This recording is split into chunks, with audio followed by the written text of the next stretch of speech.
වුණා. දැන් ඉන්නවා පැටව 3-4 දිනේ බලමු අපි.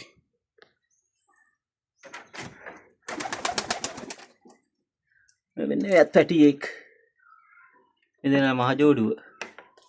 හොඳ පැටව ඉන්නවා. පැටව ටික ගෙනිච්චා.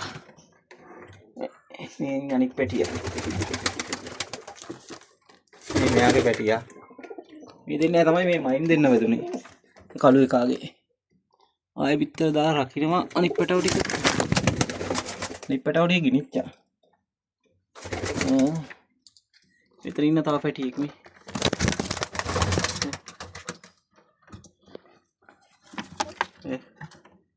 එයාගේ තටු කළු වදින්නේ. ඉන්නේ තාත්තා. මේ තාත්තා. මේ ඉන්නේ අම්මා. මේ දෙන්නක තමයි මේ මයින් දෙන්න මේ.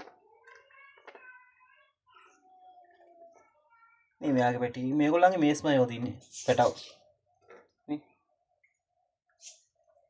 ඔච්චර තමයි ඉන්නේ මේ. අනිත් ටික දුන්නා සේරම. තව කෑම මොනවද මම දෙන්නේ වීට් විතරයි මේ. අනිකර වීට් තියෙන්නේ.